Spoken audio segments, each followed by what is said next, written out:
बिस्मिल्लाहिर्रहमानिर्रहीम। अल्हम्दुलिल्लाह नहमदुहु व नस्तईनुहु व नस्तगफिरुहु व नु'मिनु बिही व नतवक्कलु अलैहि व नऊज़ु बिल्लाहि मिन शुरूरि अनफुसिना व मिन सय्यिआति अअमालिना। मन यहदिहिल्लाहु फला मुज़िल्ल लहु व मन युज़लिलहु फला हादिय लहु।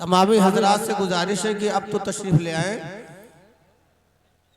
आ जाइए। जो बाहर खड़े हुए, पिंडाल के बाहर खड़े हुए हैं, ठंड का मौसम है, सर्दी लग जाएगी, आप तशरीफ ले आए। आप ही से कहा जा रहा है, अल्लाह और उसके रसूल की बात बैठ करके सुनिए, इंशाअल्लाह फ़ायदा होगा, ताकि अमल करने का शौक़ और जज्बा भी पैदा हो जाए। आप तशरीफ़ ले आए। ये मुफ्ती साहब का कहना है कि जो बाहर खड़े हुए हैं वो तशरीफ़ अंदर ले आए, ताकि बात मजबूती के साथ कही जाए और मजबूती के साथ आप समझें। लायक़ सद्र उलमाए किराम, हुफ़ाज़ हज़रात, अहले इल्म, दानिश्वरान कौम मिल्लत और अज़ीज़ सामईन किराम, अस्सलामु अलैकुम व रहमतुल्लाहि व बरकातुहू। आज का आपका ये प्रोग्राम पिछले सालों की तरह अल्लाह करे कि कामयाब हो, अपनी मंजिल तक आसानी और सहूलत के साथ पहुँचे, सारी रुकावटों से अल्लाह इसकी हिफाजत फरमाए। जिस तरह माजी में सारे प्रोग्राम कामयाब रहे, उसी तरह अल्लाह ताला इस प्रोग्राम को भी कामयाब और कामरान फरमाए। सबसे पहले मैं शुक्रिया अदा करूंगा उन हजरात का जिन्होंने मुझे आने की और इस प्रोग्राम में शिरकत की दावत दी। उनकी मोहब्बतों का, उनकी इनायतों का, उनकी तवज्जुहात का एक मर्तबा नहीं 1000 मर्तबा शुक्रिया। कमेटी वाले जो ये प्रोग्राम करते हैं, इससे उनके हौसले का, उनके अज़्म का, उनके इरादों का पता चलता है कि उनके हौसले कैसे हैं, उनके अज़ाइम क्या हैं, उनके इरादे क्या हैं, उनकी नीयतें क्या हैं। दीन के नाम पर किसी जलसे का इनेकाद करना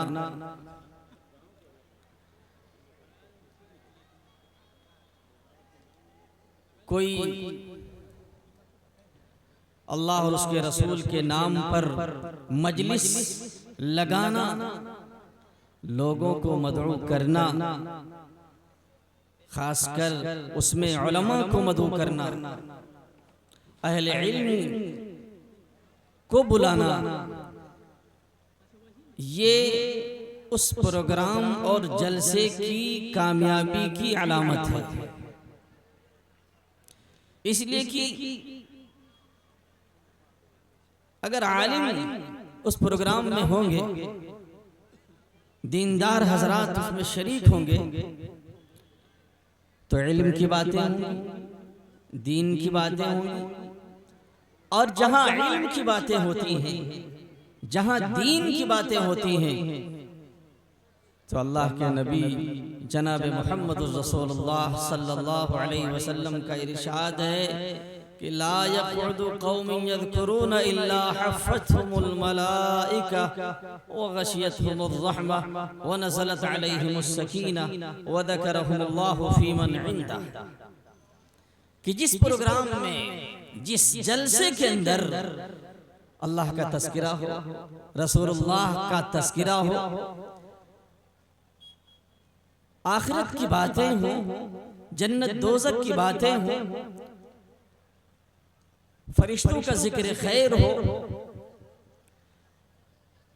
अच्छी बातों पर तबादले ख्याल हो,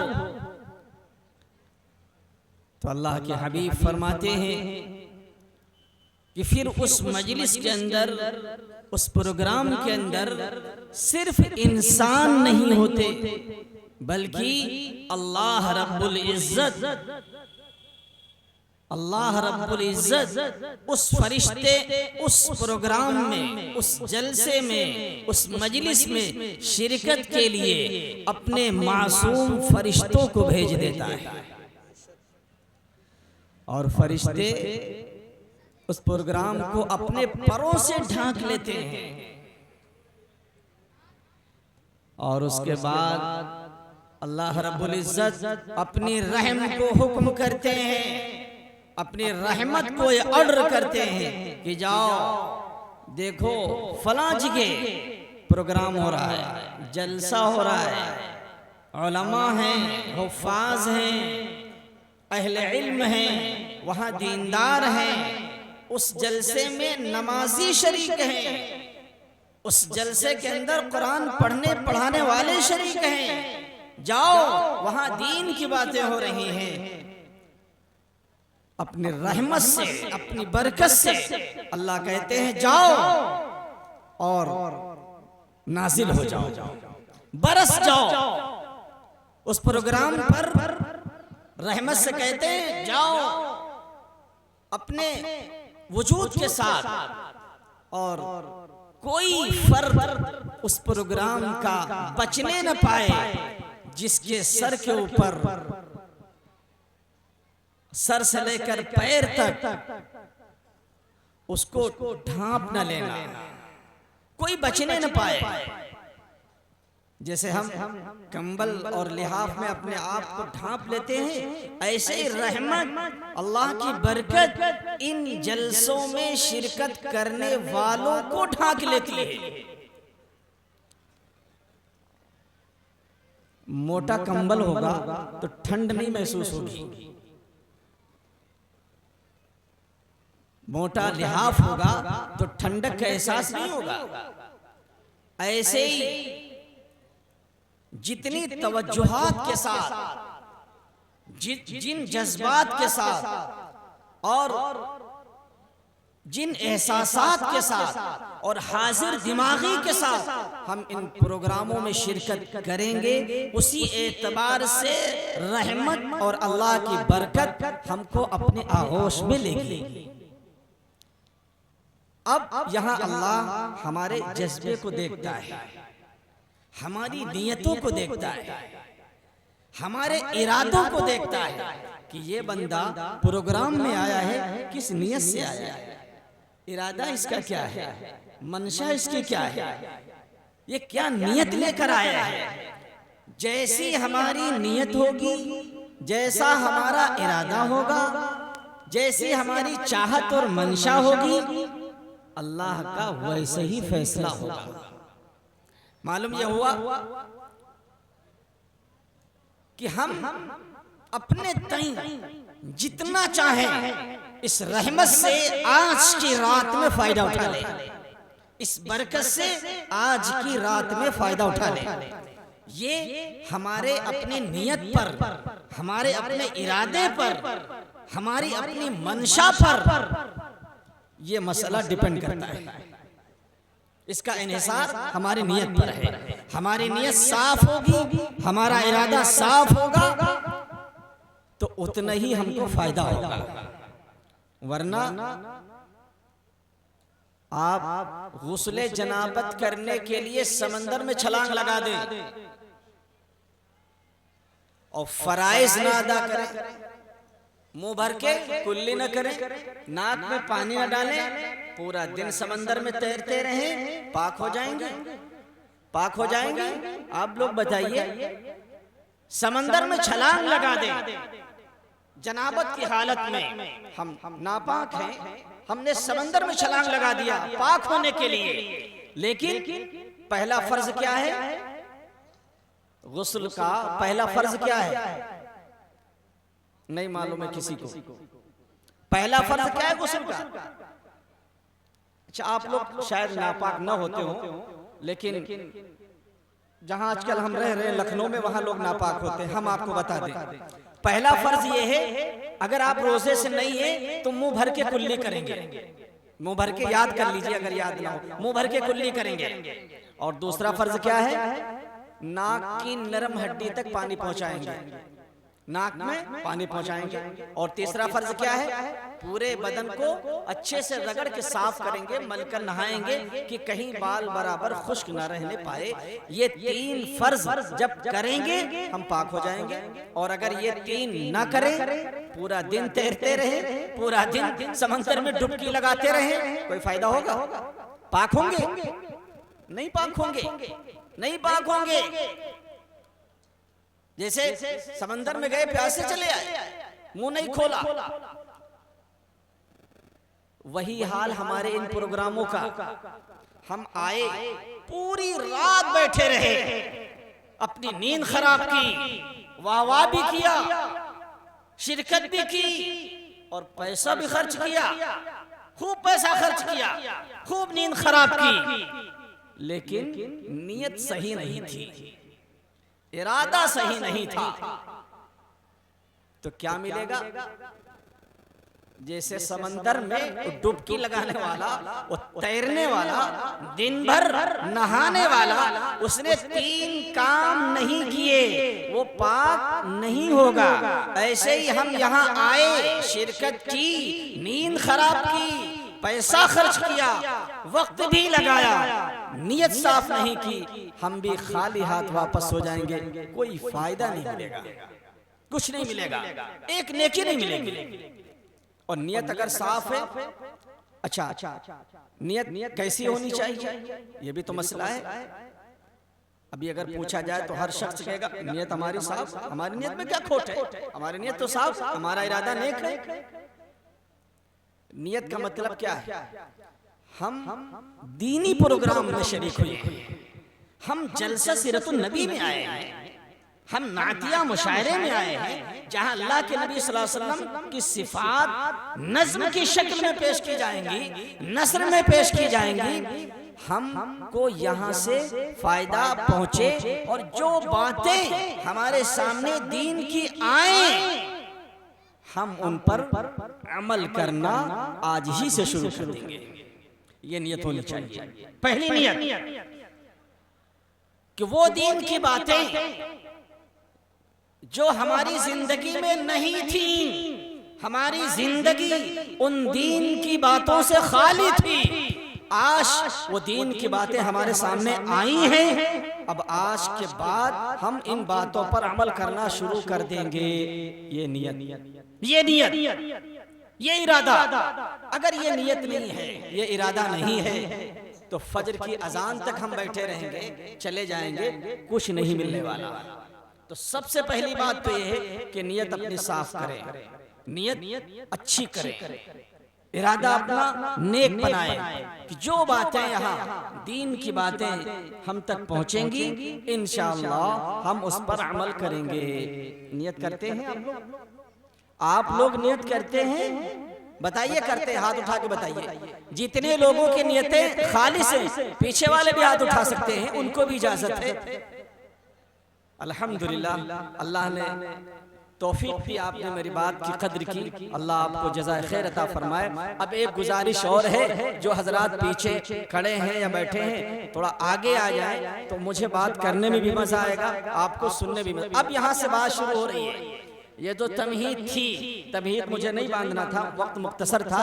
अब यहाँ से बात शुरू होगी। जो कुरान पाक की आयत मैंने आप हजरात के सामने पढ़ी है, उसी की रोशनी में बस 3 बातें पॉजिटिव और 3 निगेटिव, 3 मुस्बत 3 मंफी, 3 बात काम करना है और 3 से बचना है। बस इसी आयत की रोशनी में बात करूंगा, बहुत मुख्तसर 10-10 मिनट के अंदर समेटने की कोशिश करूंगा। मैं आपके और शोरा के दरमियान ज्यादा देर हायल नहीं रहना चाहता। मैं समझता हूं कि इस वक्त के जज्बात और इस वक्त आप की मंशा और इरादा क्या है, मैं इसमें ज्यादा देर हायल नहीं रहना चाहता। मैंने आप हजरात के सामने कुरान पाक की एक आयत तिलावत की है। जो लोग जुमे के दिन खुतबे से पहले मस्जिद पहुंच जाते हैं और खुतबा गौर से सुनते हैं, और उन्होंने मेरी इस आयत को भी सुना होगा, वो समझ गए होंगे ये वही आयत है जो बर्रे सगीर की अक्सर मस्जिदों में जुमे के दिन दूसरे खुतबे में लास्ट में ये आयत पढ़ी जाती है। पूरे बर्रे सगीर में, हिंद, पाक, बांग्लादेश, नेपाल, ये बर्रे सगीर के ममालिक हैं। यहाँ दूसरे खुतबे में लास्ट में ये आयत पढ़ी जाती है। मौलाना भी पढ़ते होंगे, सुना है, इन्नल्लाह यअमुरु बिल अद्ल वल इहसान व इताइ दिल कुर्बा व यनहा अनिल फहशाइ वल मुनकरि वल बग़्य यइदुकुम लअल्लकुम तदक्करून। और उसके बाद एक आयत पढ़कर जमात खड़ी हो जाती है। इस आयत के ज़िम्न में अल्लाह क्या कह रहा है, एक नई बात आपको मिलेगी। आप जिंदगी भर से सुनते हैं आयत, कोई नई आयत मैंने नहीं पढ़ी है। कुरान में 6000 के ऊपर आयतें हैं, लेकिन आज मैंने, अल्लाह का शुक्र है कि अचानक मेरे जहन में बात आई। आज के इस खिताब के लिए मैंने कोई मुताला नहीं किया, क्योंकि मेरे पास फुर्सत ही नहीं थी मुताले की, बिल्कुल फुर्सत नहीं थी। मुझे पढ़ाने के लिए इतना प्रेशर है, इतनी किताबें पढ़ानी पड़ती बड़ी बड़ी बारीक, कि उससे फुर्सत ही नहीं मिलती है। ये जो आयत है हम सुनते चले आए हैं बचपन से सुनते चले आए हैं। आज हम जानेंगे कि अल्लाह इस आयत में कहता क्या है। अल्लाह से दुआ करें कि अल्लाह मुझे सही कहने की तौफीक अता फरमाए, और फिर हम सबको सुनकर उस पर अमल की तौफीक अता फरमाए। मैं जल्दी जल्दी इसको समेटने की कोशिश करूंगा। सबसे पहली बात अल्लाह ने इस आयत में क्या फरमाई, इन्नल्लाह यअमुरु बिल अद्ल, इन्नल्लाह यअमुरु बिल अद्ल। इसका सीधा सीधा तर्जुमा यह है, अल्लाह हुक्म देता है, अल्लाह हुक्म देता है अदल का। अदल के माने बराबरी, अदल के माने बराबरी, तवाजुन बरकरार रहे। जैसे तराजू में 2 पलड़े होते ना, कोई पलड़ा झुकने न पाए, कोई दूसरा उठने न पाए, तवाजुन बरकरार रहे। किस चीज का तवाजुन, किस चीज का तवाजुन? सबसे पहली तो यही बात जो मैंने भी नाम लिया, तराजू का। तराजू का पलड़ा, हम कोई चीज किसी को दे रहे हैं, एक तरफ रखे हैं बांट और एक तरफ रखा है सामान। अदल ये है, अदल कि बिल्कुल बराबर मामला होना चाहिए, लेने में बराबर होना चाहिए। ये नहीं कि जब देने की बारी आए तो थोड़ा सा उठा दें, सामान वाला कम दे दें, जब लेने की बारी आए तो उसको थोड़ा झुका दें। अदल जब घर के अंदर हो, एक तरफ बीवी है, एक तरफ माँ है, एक तरफ बीवी के हुकूक हैं, दूसरी तरफ बूढ़ी माँ घर के अंदर है, उसके हुकूक हैं। किसी के हक में कोई कमी ना आने पाए। बीवी का हक जो उसका है वो दिया जाए, माँ का जो हक उसका है वो दिया जाए। ये नहीं कि बीवी के हक को तो पूरा पूरा अदा किया जाए और माँ बेचारी परेशान रहे। माँ बीमार है, दवा का कोई इंतजाम नहीं, माँ भूखी है, उसके खाने का कोई इंतजाम नहीं, ठंडक लग रही है माँ के, उसके ठंडक का कोई इंतजाम नहीं, सही रात में बस रहने के लिए उसका कोई इंतजाम नहीं, न कपड़ों का इंतजाम, न खाने का इंतजाम, न सही रहने का इंतजाम। सारी तवज्जो बीवी पे। इसके अपोजिट बीवी की तरफ कोई ध्यान नहीं, सारी तवज्जो माँ की तरफ। माँ का पूरा पूरा ख्याल, अच्छी बात है, और बीवी तरफ कोई तवज्जो नहीं, उसकी तरफ उम्मीद लगाए बैठे हैं कि ससुराल से कुछ आ जाए तो इसको दे दूं। निहायत नाइंसाफी की बात। बीवी का जो हक है वो दिया जाए, माँ का जो हक है वो दिया जाए, बीवी का जो हक है वो दिया जाए, बाप का जो हक है वो दिया जाए। आपको मालूम है बाप जन्नत का दरवाजा है, दरवाजा अगर नहीं खुला तो आप जन्नत में नहीं जा सकते। ये नौजवानों सुनो, बाप अगर राजी नहीं है आपका तो जन्नत का दरवाजा उसमें ताला लगा है। जन्नत तो आपकी है, आपने इबादत करके जन्नत ले ली, लेकिन लगा है उसमें ताला। कैसे जाओगे? बाप को राजी करोगे तब ताला खुलेगा, जन्नत में जाओगे।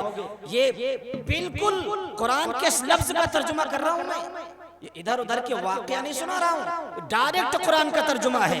और ये वो है जो हर जुमे को आप सुनते हैं। पहला लफ्ज अदल, बराबर, तवाजुन बरकरार रहे।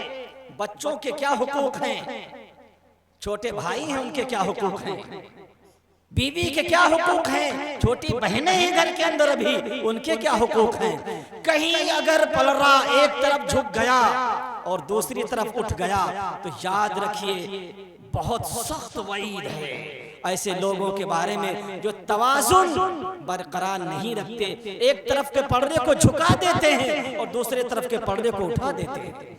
वो उठने वाला पलड़ा चाहे माँ का हो, चाहे बीवी का हो, चाहे बाप का हो, चाहे भाइयों का हो, चाहे बहनों का हो, और चाहे रिश्तेदारों का हो, बराबर कुरान ने जितना जिसका हक दिया है, हदीस ने जितना जिसका हक बताया है, वो आपको देना पड़ेगा।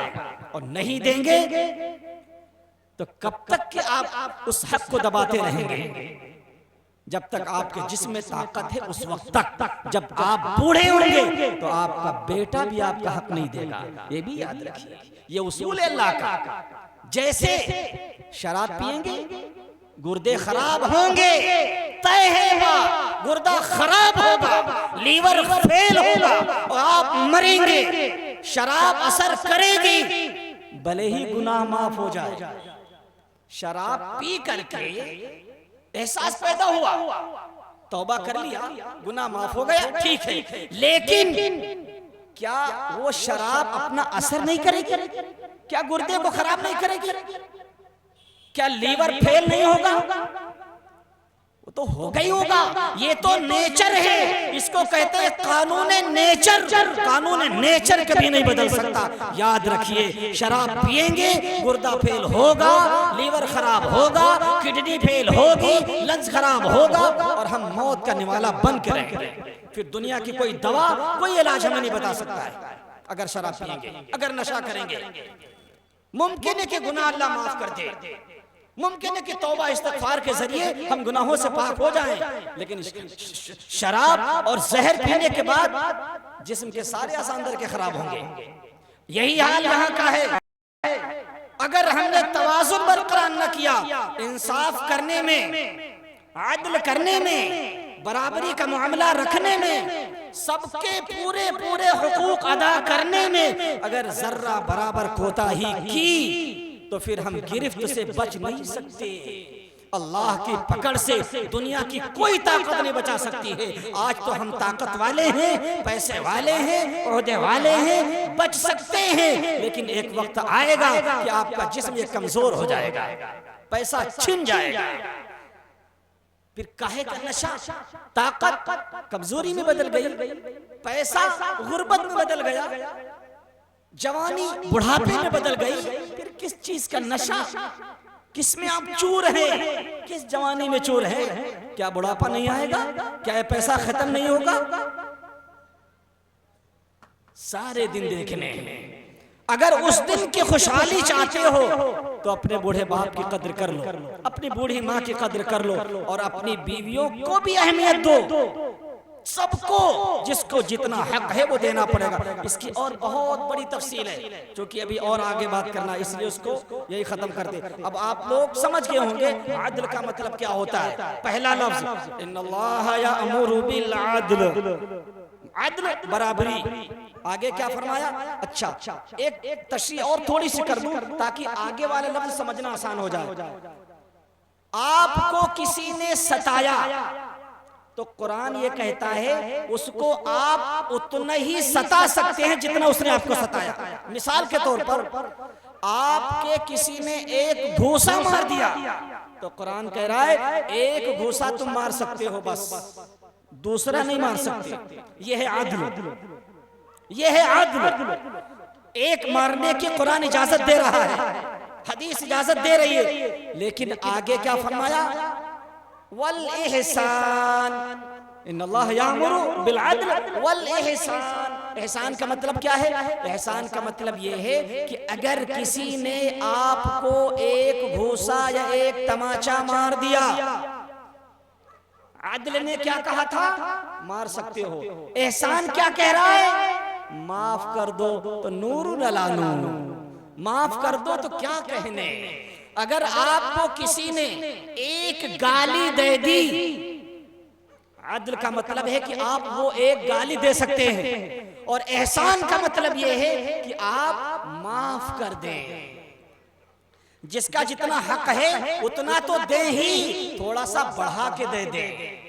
आपको किसी ने कोई हदिया दिया, कोई तोहफा दिया, अदल का मतलब क्या है? उतना ही अदल, उतना ही बड़ा तोहफा, उतना ही बड़ा हदिया आप उसको दे। मिसाल के तौर पर ये जो न्योता होता है ना, इससे मिसाल आसानी से समझ में आ जाएगी। आपको आपके घर में किसी ने 500 रुपये न्योता दिया, अदल कहते हैं आप उसकी शादी में जाकर 500 दे दीजिए, ये अदल है। अब शायद आप लोग ज्यादा आसानी से समझ जाएंगे। आप 500 जाके दे दिए, ये है अदल। और एहसान क्या है? थोड़ा बढ़ा के दे दे, थोड़ा बढ़ा के दे दे। आपको किसी ने अपने घर में गोश्त खिलाया, गोश्त की दावत की, तो आप जब उसको उसकी दावत करें अपने यहाँ, तो गोश्त के साथ थोड़ा सा मीठा भी खिला दे, उसके बाद थोड़ी कॉफी भी पिला दे। ये है एहसान, ये एहसान। आप किसी की गाड़ी लेकर गए मांग करके जरूरत के लिए, अदल क्या है? अगर उसमें 1 लीटर तेल था तो 1 लीटर आप भरवा दे, ये है क्या? अदल। एहसान क्या है? थोड़ा ज्यादा उसमें भरा दे। अब बताओ, अदल करोगे तो वो बंदा खुश होगा, या एहसान करोगे तो वो बंदा खुश होगा? एहसान से ज्यादा खुश होगा ना, क्योंकि जब आपने गाड़ी मांगी थी 1 लीटर तेल था, और जब वापस करने जा रहे हैं तो उसमें 1.5 और 2 भरा दिया। दोबारा आपको लाइन लगाना पड़ेगा उसके यहाँ, पहली मर्तबे में फौरन आपको गाड़ी दे देगा। आप जहां कहेंगे कि भाई गाड़ी की जरूरत है, मुझे जाना, अरे ले जाइए फौरन। क्यों? उसको मालूम है कि ये बंदा जब मेरी गाड़ी लेके जाता है तो जितना तेल होता है उससे ज्यादा भरवा के देता है। ये कुरान की तालीम है। कुरान की तालीम पर अमल करेंगे तो मोहब्बतें बढ़ेंगी, ताल्लुकात मजबूत होंगे, और हमारा काम कहीं रुकेगा नहीं। ये एहसान है, एहसान। अदल से बढ़कर एहसान। एहसान वो लोग करते हैं जिनके दिल कुशादा है, जिनके दिल वसी हैं, कुशादा हैं। कहा जाता है ना आपस में, अरे उसका दिल बहुत छोटा है, उसका दिल बहुत छोटा है। क्या मतलब? दिल छोटा का मतलब वो हाथ बहुत समेट के रखता है, दस्तरखान बहुत छोटा रखता है, वो गाड़ी में तेल उतना ही भराता है जहां तक उसको जाना है, बस वो ज्यादा भराता ही नहीं। क्या मतलब? उसका दिल बड़ा तंग है, हाथ बहुत छोटा है। ऐसे लोगों की तारीफ कम होती है। और जो अपने दस्तरखान को वसी करके रखता है, आपके घर कोई आया नहीं, बगैर चाय पिए हम नहीं जाने देंगे। ये आपका स्टेटस होना चाहिए। कोई भी आपका जानने वाला हो या ना जानने वाला हो, आपके दरवाजे पे आ गया, नहीं भाई बगैर चाय पिए आप नहीं जाएंगे। पहले तो अगर बाहर का है वो तो खाना खाए बगैर नहीं जाएगा, और अगर महल्ले का है, गांव का है, तो बगैर चाय पिए नहीं जाएगा। ये हमारा स्टेटस होना चाहिए, ये हमारा स्टेटस होना चाहिए। ये हमारी तालीम है, ये हमारे कुरान की तालीम है, और हमने ये सब कुछ भुला दिया। हम क्या करते हैं? अगर कोई आने वाला है, उसने फोन किया, भाई घर पे है, मैं आना चाहता हूँ, अरे मैं यहाँ नहीं, मैं चांदपुर। घर के अंदर बैठे हैं, बता रहे हैं मैं चांदपुर, बांसुरा और महमूदाबाद में, और घर के अंदर बैठे। ये कितनी बड़ी वबा इस मोबाइल ने फैला दिया, कितना बड़ा झूठ बैठे बिठाए, गुनाहों का गट्ठर इसने लगा सर पे लाद दिया, फिरी का गुनाह। खाली मैं यहाँ नहीं, अरे आप नहीं मिलना चाहते, आप साफ कह दें कि भाई मैं किसी काम में मसरूफ हूँ, किसी दूसरे टाइम मुलाकात हो जाएगी। आप इतना कह दें मैं थोड़ा काम में मसरूफ हूँ, बिजी हूँ, किसी दूसरे टाइम मुलाकात हो जाएगी। इतना कहने में कोई गुनाह नहीं है। इतना कहने में सांप भी मर गया, लाठी भी नहीं टूटी। आप कहते भाई इस वक्त मैं मशगूल हूँ, मसरूफ हूँ, दो जुमले याद कर लीजिए, मसरूफ हूँ या मशगूल हूँ, किसी दूसरे टाइम मुलाकात हो जाएगी। आप घर में हैं भी, झूठ भी नहीं हुआ और मुलाकात से बच गए, किसी दूसरे टाइम मिल लीजिएगा। नहीं, मैं तो फलाने जगह हूँ और मैं तो सफर पे हूँ और मैं तो फलाने गांव में हूँ, झूठ भी बोल रहे हो, बिला वजह झूठ बोल रहे हो। क्या ये झूठ नहीं है? हदीस में आता है इदा कदिबल अब्द तबाअद अन्हुल मलक मिनहु मिन नतन बाजा अबी। जब बंदा झूठ बोलता है तो फरिश्ता जो उसके पास मौजूद है, रहमत का फरिश्ता, इस बंदे के झूठ की बदबू से 1 मील दूर चला जाता है, 1 मील दूर भाग जाता है। झूठ में बदबू होती है, संडास होती है। तो एक तो ये अदल और एहसान, व ईताइदिल कुर्बा, व ईताइदिल कुर्बा। देखिए कुरान की तालीम कितनी प्यारी तालीम है। यकीन मानिए किसी मजहब में ऐसी तालीम आपको नहीं मिलेगी जितनी प्यारी, जितनी शानदार और जितनी जानदार और जितनी ताबनाक कुरान की तालीम है। क्या कह रहा कुरान? पहले तो कहा अदल करो, उसके बाद कहा एहसान करो और उसके बाद कहा ईताइदिल कुर्बा, गरीब रिश्तेदारों का ख्याल रखो, उन पर खर्च करो। कितनी बड़ी बात है, कितनी अच्छी बात है, कहीं मिलेगी आपको इससे ज्यादा शानदार, इससे ज्यादा अच्छी तालीम आपको कहीं नहीं मिलेगी। आप बुद्धिज्म की किताबें पढ़ लीजिए, हिंदुइज्म की पढ़ लीजिए, दुनिया भर के मजहबों की किताबें उठाकर देख लीजिए, कुरान से ज्यादा शानदार तालीम आपको कहीं नहीं मिलेगी, कहीं नहीं मिलेगी। एक मैं गारंटी से कह रहा हूँ, आप सारी वेदें उठा के देख लीजिए, सारे ग्रंथ पढ़ जाइए, आप बुद्धिस्टों की किताब उठा के देख लीजिए और आप गुरु नानक की वो किताब उठा के, कहीं भी आपको कुरान जैसा पैगाम, कुरान जैसी तालीम नहीं मिलेगी। क्या कह रहा है? वईताइदिल कुर्बा, रिश्तेदारों पे भी खर्च करो। अब बताओ वो रिश्तेदारी जिसमें जो 5 साल या 10 साल से कमजोर चल रही है, बीच में कुछ बातें चल रही हैं या कुछ बातें पेश आ जाने की वजह से रिश्तेदारी कमजोर होने लगी, अगर आप उनका ख्याल रख लेंगे, कुछ तोहफा उनके यहाँ भेज देंगे, कुछ हदिया भेज देंगे, मिसाल के तौर पर ठंडक आ रही है, ठंडक में जो चीजें फायदेमंद हैं वो अगर आप अपने किसी अजीज रिश्तेदार के यहाँ भेज देंगे, उसका दिल कितना बड़ा होगा, कितना खुश होगा, कितनी दुआएं देगा। हम अपने अजीज रिश्तेदारों को छोड़कर जिनसे कोई ताल्लुक नहीं, उन पे खूब खर्च करते हैं। उनसे मत पूछे कितना खर्च किया जा रहा है, क्यों? वहां नाम होगा, वहां नाक थोड़ा ऊंची होगी, वहां स्टेटस हाई होगा, और रिश्तेदारों पे खर्च करेंगे, अजीजों पे खर्च करेंगे, कोई नाम तो होगा नहीं, लोग यही कहेंगे अरे रिश्तेदार ही तो था, खर्च कर दिया तो क्या बहुत बड़ा काम कर दिया। नहीं, कुरान कह रहा है सबसे पहले आपके पैसों का अगर कोई मुस्तहिक है, आपका घर और फिर आपके रिश्तेदार।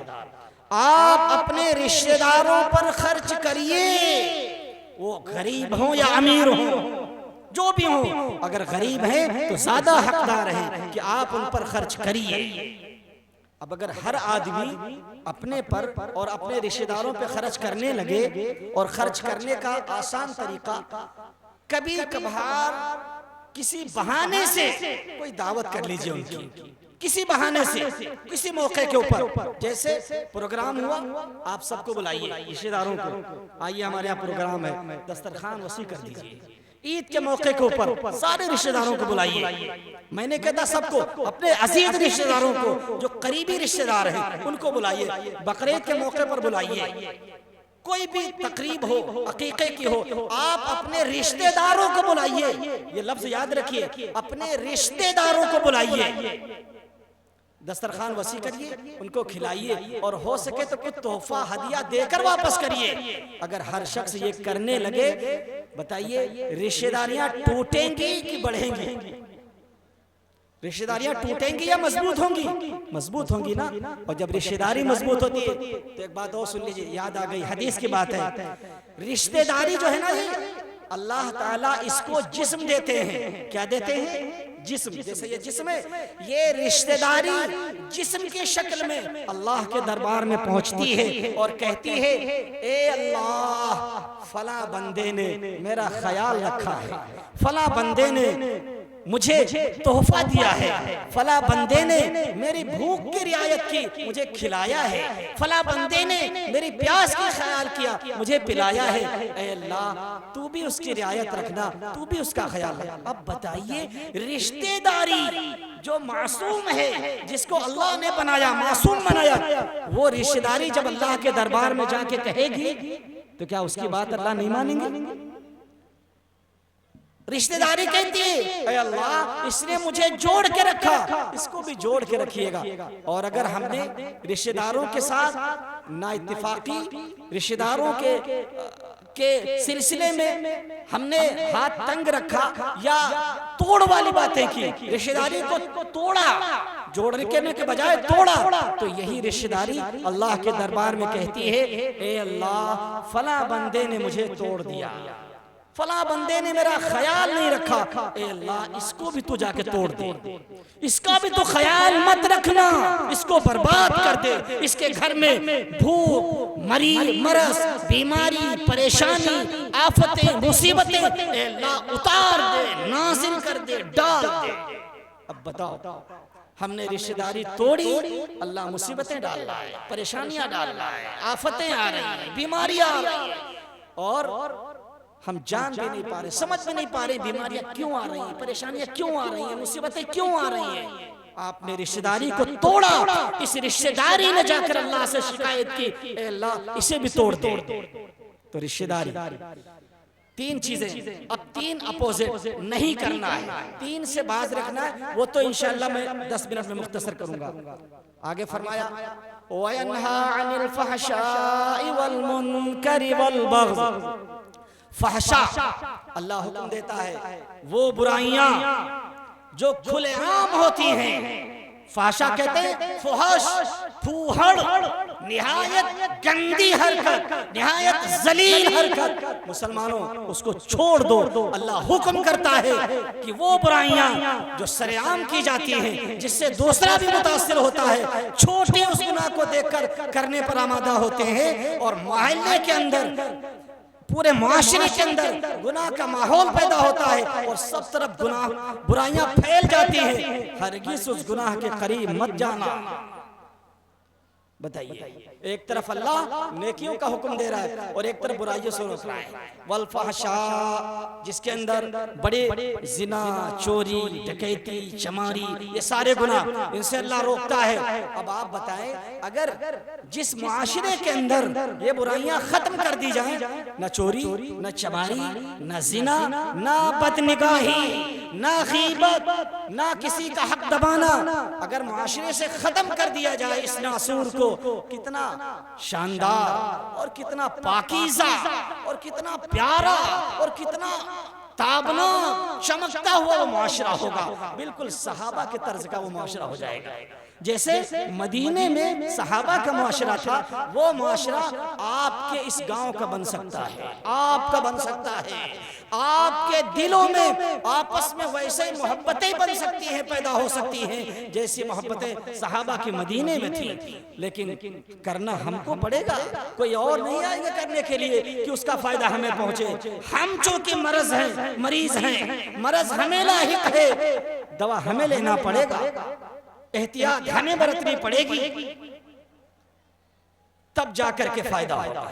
और वल मुनकर, मुनकर के माने भी गुनाह के हैं, वल बग़, सरकशी, ज्यादती, किसी के ऊपर हम ज्यादती कर रहे हैं, किसी का हक हमसे दब रहा है, चाहे वो छोटा भाई हो, चाहे वो पड़ोसी हो, चाहे वो रिश्तेदार हो, अगर किसी पर हमसे ज्यादती हो रही है, मिसाल के तौर पर अल्लाह ने हमको मालिक बनाया, हमारे अंडर में कुछ लोग काम कर रहे हैं, उन पर कहीं ज्यादती न होने पाए हमसे, हम घर के जिम्मेदार हैं, हमारे घर में सब हमारे मातहत हैं, बच्चे हैं, भाई हैं, बहनें हैं, बेटियां हैं, माँ है, बीबी है और घर के लोग हैं, हम जिम्मेदार हैं, कहीं किसी के सिलसिले में हमसे ज्यादती न होने पाए।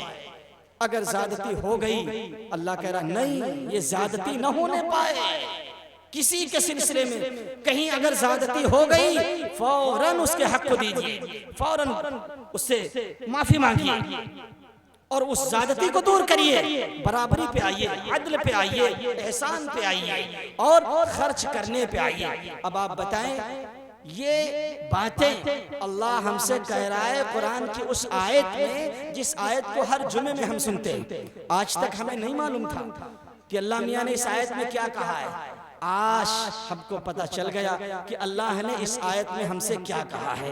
3 बातें करने के लिए कही है, 3 बातों से बचने के लिए कहा है। करने वाली बातों में अदल, बराबरी का मामला करना है और आगे बढ़कर एहसान, और ज्यादा अगर हम किसी को भलाई का मामला करें, मिसाल के तौर पर किसी ने हमको 10,000 रुपये उधार दिए, हमने किसी से 10,000 उधार मांगे, उसने हमें 10,000 दे दिए। अब जब देने की बारी आई तो नंबर 1 तो वक्त का ख्याल करें, जितना वादा करें उससे, जितने दिनों का उतने दिनों में देने की कोशिश करें और कुछ बढ़ा के दे दें, कुछ बढ़ा के। मिसाल के तौर पर उसने वक्त पर हमको, जब हमने मांगा उसने 10,000 हमें दे दिया, जब हम वापस करें तो 2, 4, 500 उसको हम बतौर हदिया के दे दें। ये मेरी तरफ से आप रख लीजिए, इसको आप सूद न समझिएगा, ये मैं खुशी में दे रहा हूँ क्योंकि आप मेरे वक्त पर काम आ गए, इसलिए मैं ये 200-500 में खुश होकर के दे रहा हूँ, बतौर हदिये के रख लीजिए, इनको आप वापस न कीजिएगा। वो कितना मना करे लेकिन आप दे दीजिए, एहसान, कितना खुश होगा उसका दिल, दोबारा मांगेंगे फिर दे देगा। और वक्त का ख्याल रखिए, जितना टाइम लीजिए कोशिश करिए कि एक दिन पहले देने की कोशिश करिए, एक दिन पहले आप अदा कर दीजिए। और देने वाले से क्या कहा अल्लाह के नबी ने, अगर आपने किसी को 10,000 उधार दिए हैं और आपने 1 महीने का टाइम दिया है और आपको ये मालूम हो गया कि फला आदमी 1 महीने में बेचारा नहीं दे पाएगा, उसको देने में 2 महीने लग जाएंगे, तो आप खुद उसके कहिए जा करके, अच्छा ठीक है 1 महीने और हमने बढ़ा दिया, 2 महीने के बाद दे देना। जानते हैं इसका फायदा क्या होगा? बस यही बात, आखिरी बात है, इस बात का कर मैं अपनी जगह लूंगा इंशाल्लाह। अल्लाह के नबी फरमाते हैं कि आपने जो 1 महीना बढ़ाया है, 1 महीना हर दिन, जैसे आपने ये नवंबर चल रहा है, आज 27 तारीख है और आपसे किसी ने उधार लिया था, उसने कहा था 27 नवंबर को वापस कर देंगे। अब जब 27 नवंबर आया तो वो आपके पास आया, उसने कहा कि आज हम इंतजाम नहीं हो पाया, थोड़ा सा टाइम हमें और दे दीजिए। आपने कहा ठीक है, मैं 1 महीना और दे रहा हूं आपको, 1 महीने के बाद दे देना। अब आज से जो आपका फायदा होगा वो मैं बताना चाहता हूं। आज टाइमिंग आपकी खत्म हो गई पहले वादे की, अब कल से आपकी मोहलत के दिन शुरू हो रहे हैं। आपने जो उसको मोहलत दी है, इसके दिन शुरू हो रहे हैं। अल्लाह के नबी फरमाते हैं कि अल्लाह मियाँ ने ये बात कही है कि जितना पैसा आपका है उसके ऊपर कर्ज का 10,000, मिसाल के तौर पर 10,000 हो, 20,000 हो, 50,000 हो, 1 लाख हो, उससे कम बेश हो, हर पैसे के बराबर, यानी 10,000 अगर है तो 10,000 अगर आप सदका करते तो कितनी नेकियां मिलती आपको? 10,000 सदका करने की 1 लाख, क्योंकि एक नेकी अल्लाह के यहाँ 10 से बदल जाती है। 1 लाख नेकी मिलती, अभी तक तो आपको नहीं मिली। अब आज के बाद अगर 10,000 था तो हर दिन 10,000 रुपये सदका करने का सवाब आपको मिलेगा। हर दिन 10,000 सदका करने का आपको सवाब मिलेगा, यानी हर दिन 1 लाख नेकियां आपको मिलेगी। जब तक वो वापस न कर दे 1 लाख नेकियां आपको मिलेंगी। तो इधर भी अल्लाह के नबी ने कहा नेकियां कमाना है उसको मोहलत दो, और उससे क्या कहा, वक्त का ख्याल रखना, जो वादा किया है उससे 1 दिन पहले पैसे वापस करने की कोशिश करना, और कुछ बढ़ा के भी दे देना, बतौर हदिया के, रिश्वत समझ के नहीं, खुशी समझ के दे देना कि वो आपके काम वक्त पर काम आ गया। ये वो बातें हैं जिनको अगर हम करें तो पूरा माशरा, एक फर्द से लेकर 1000, 1 लाख, 10 लाख तक सबके अंदर सुधार पैदा हो सकता है। लेकिन जरूरत इस बात की है कि हम अपने अंदर सुधार पैदा करने की कोशिश करें। जो बात मैंने पहले अर्ज की थी कि नियत हमारी कैसी है। नियत अगर हमारी खालिस है कि हम यहाँ से कुछ लेकर जाएंगे और अमल करेंगे, और अमल के जज्बे से अगर हमने कुछ किया है और यहाँ बात बैठकर सुनिए तो इंशाल्लाह फायदा होगा। और अगर नियत नहीं अच्छी है, बस खाली आ गए, शिरकत कर ली, चले देखे क्या भीड़ होगी, कैसा माहौल होगा, चले थोड़ा सा मजे लेते हैं, तो फिर कुछ नहीं मिलेगा। आपकी नींद जाए हुई, आपने अपनी नींद खराब की और वक्त आपका जाए हुआ, जैसे आए थे वैसे ही चले गए। नियत खालिस होगी कि जो बातें कही गई हैं इंशाअल्लाह इन पर हम अमल करेंगे तो बड़ा फायदा होगा, बहुत फायदा होगा। इतना फायदा होगा कि आप अंदाजा नहीं कर सकते। आपकी जिंदगियों में सुकून पैदा होगा, इत्मीनान पैदा होगा, जो सुकून आपको किसी टेबलेट में नहीं मिलेगा, किसी गोली में नहीं मिलेगा, किसी इंजेक्शन में नहीं मिलेगा। रुपया पैसों में सुकून नहीं है, याद रखिए। रुपया पैसों में सुकून नहीं है, बड़ी बिल्डिंग में सुकून नहीं है, ऐसी कमरे में लगी हो सुकून नहीं है। सुकून अगर है तो मोहम्मद रसूलुल्लाह की तालीमात पर अमल करने में। जो जितना ज्यादा अमल कर रहा होगा उसकी जिंदगी में उतना ज्यादा सुकून होगा, उतना ज्यादा इत्मीनान होगा, उतना ही ज्यादा उसकी जिंदगी सुकून, इत्मीनान, चैन से भरी हुई होगी। और जितनी हमारी जिंदगी सुन्नतों से दूर होगी, तालीमात नबवी से दूर होगी, उतना ही ज्यादा परेशानी, मुसीबत, खुराफात, टेंशन हमारी जिंदगी में भरे होंगे। हम क्या चाहते हैं? सुकून चाहते हैं, इत्मीनान चाहते हैं, तरक्की चाहते हैं, आपस में घर वालों में मोहब्बत हो, ये चाहते हैं तो नबी की तालीमात से जुड़ जाइए। नबी की तालीमात से जुड़ने में आफियत है और इसी में कामयाबी है। इसलिए कि हम मुसलमान हैं। अगर हम मुसलमान ना होते, हम जो चाहते करते, जिस तरह चाहते रहते, फिर अल्लाह फरमाता है उलाइका कल अनआम बल हुम अज़ल, इन ये जानवर हैं बल्कि जानवर से ज्यादा बदतर हैं, इसलिए कि इन्होंने कलमा नहीं पढ़ा। आज अल्लाह हमारी तारीफ क्या कर रहा है?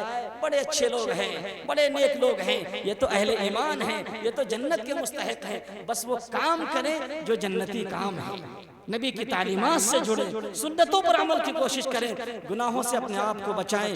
इंशाअल्लाह ऐसा ये माशरा और ऐसा सुकून और ऐसा इत्मीनान और अल्लाह की ऐसी रहमतें, ऐसी बरकतें, ऐसी रौनकें हम अपनी आंखों से देखेंगे जिसका हम अंदाजा नहीं कर सकते। अगर हम चाहते हैं कि हो औज सुरैया पे मुकीम, अगर हम चाहते हैं कि हो औज सुरैया पे मुकीम, पहले पैदा तो करें ऐसा कोई कल्ब सलीम, दिल पाक हो, साफ हो, सबके लिए गुंजाइश हो, सबके लिए जगह हो, जो आए उसका इस्तकबाल, जो हमारे दर पर आए बगैर चाय पिए वापस न जाए, बगैर कुछ उसको हदिया दिए हम उसको वापस न जाने दे। ये जिस दिन से हमने ये माहौल क्रिएट किया, ये माहौल बनाने की कोशिश करी, याद रखिए ये छोटा सा गांव, ये छोटा सा पुरवा बड़े बड़े शहरों के लिए आइडियल बनेगा, बड़े बड़े शहरों के लिए नमूना बनेगा, आइडियल बनेगा। लोग मिसाल देंगे, आइडियल अगर बनाना है तो फला गांव को बनाओ, देखो कितने प्यारे लोग हैं, कितना अच्छा माशरा है। जैसे अल्लाह ने मदीने को नमूना बनाया, मदीने को पूरी दुनिया का आइडियल बनाया, पूरी दुनिया मदीने को अपना आइडिया समझती है।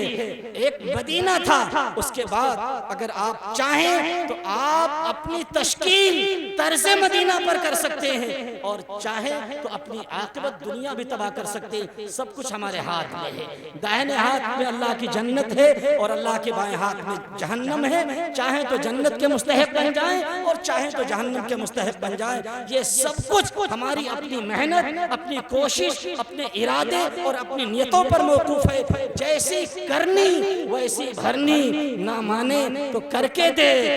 जैसी करनी वैसी भरनी, ना माने तो करके दे। और जन्नत भी है, जन्नत भी है, दोज़ख भी है, ना माने तो मर के दे। अल्लाह हम सबको कहने सुनने से ज़्यादा अमल की तौफीक नसीब फरमाए। चूँकि मैं इसी गांव का हूँ, इसलिए मेरे पर हक बनता है कि जो हमारे शुआरा हैं मैं उनका भी इस्तकबाल करूँ। हमारे डॉक्टर शमीम रामपुरी साहब दामद बरकातुहुम, जो उस्तादुश शुआरा हैं, उस्तादुश शुआरा समझते हैं, तमाम शायरों के उस्ताद। उस्ताद का क्या मकाम होता है? कुछ शुआरा तो इनके पोतों के बराबर होंगे इस दौर में। अल्लाह ने जब से इनको वो हुनर दिया, वो सलाहियत दी कि हम लोग बहुत छोटे से तब से माशाल्लाह इनके नाते सुनते हैं। और आज ये अपने उम्र के मतलब आधे से ज़्यादा क्रॉस कर चुके हैं, लेकिन आज भी अल्लाह ने इनकी आवाज़ में जो कशिश रखी है, जो जाज़बियत रखी है, जो अट्रैक्शन रखा है, बहुत कम देखने को मिलता है, बहुत कम देखने को मिलता है। अल्लाह इनकी आवाज़ को बरकरार रखे, इसमें और जाज़बियत पैदा करे, इनकी उम्र दराज फरमाए, अल्लाह इनको सेहत से नवाजे। जितने हमारे शुआरा आज हमारे इस प्रोग्राम में आए हैं, मैं तहे दिल से पूरी कमेटी वालों की तरफ से सबका शुक्रिया अदा करता हूँ। अल्लाह ताला आप लोगों की आवाज़ में और ज़्यादा जाज़बियत पैदा करे, आपकी उम्रें दराज फरमाए, आपको सेहत दे, ताकत दे, कुव्वत दे, और आपके अंदर हौसला और आज़्म दे कि आप बातिल ताकतों का अपने अशार के जरिए मुंह तोड़ जवाब दे सके। हिम्मत के साथ, जुर्रत के साथ, हौसले के साथ अल्लाह का नाम लेकर चलते रहिए। इंशाअल्लाह आप हर मंजिल तक पहुंचेंगे, जो चाहेंगे वो करेंगे। इसलिए कि जो शायर होता है ना, वो 2 शेर में वो बात कह देता है कि मुकर्रिर 1 घंटे में नहीं कह पाता। शायर 2 शेर में, 2 शेर में वो बात कह देगा कि मुकर्रिर 1 घंटे में नहीं कह पाएगा।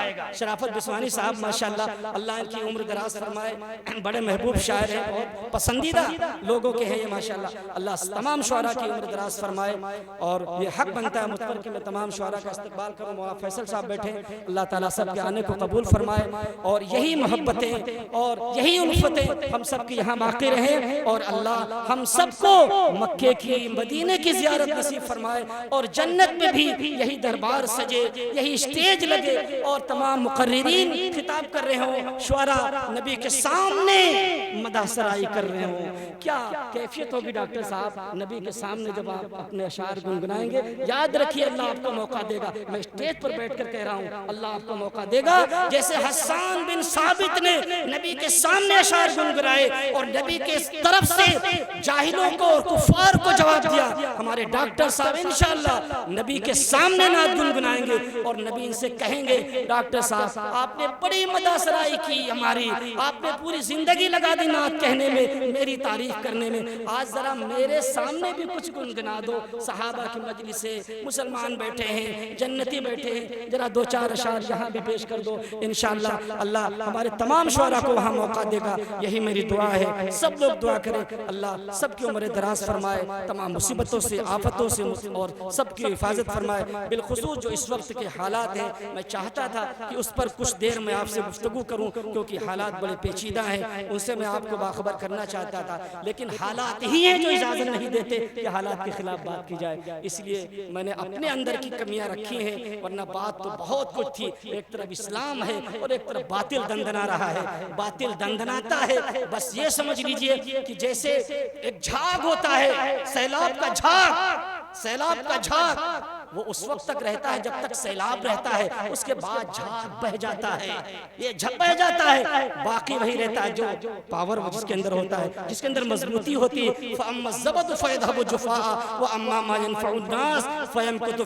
याद रखिए ईमान ये नफा बख्श चीज है, ईमान ये नफा देने वाली चीज है, ये कयामत तक बाकी रहेगी। बातिल ताकतें एक से एक आई, टकराई, चूर चूर हो गई। इस्लाम आज भी जिंदा है, ताबिंदा रहेगा, कयामत तक ताबिंदा रहेगा। याद रखिए, आप मायूस मत होइए, आप मुस्महिल मत होइए, आप हिम्मत से काम लीजिए, शुजाअत से काम लीजिए। इंशाअल्लाह व अंतुमुल अअलौना इन कुंतुम मुमिनीन। व अंतुमुल अअलौना इन कुंतुम मुमिनीन। अल्लाह ताला कह रहा तुम ही कामयाब होगे, शर्त ये है कि तुम मोमिन बन के रहो। और कहीं फरमाया कि हमारा ही लश्कर व इन जुंदना लहुमुल गालिबून, कि हमारा ही लश्कर गालिब आएगा। कहीं कहा हमारा ही लश्कर कामयाब होगा। याद रखिए कामयाबी आपका इंतजार कर रही है, आपका इंतजार कर रही है कामयाबी। मैं नहीं कहूंगा आपके कदमों के नीचे, आपका इंतजार कर रही है कामयाबी। इंशाअल्लाह वो कामयाबी जरूर हम हासिल करेंगे। अल्लाह हम सबको कहने सुनने से ज्यादा अमल की तौफीक अता फरमाए। व आखिर दावाना अल्हम्दुलिल्लाह।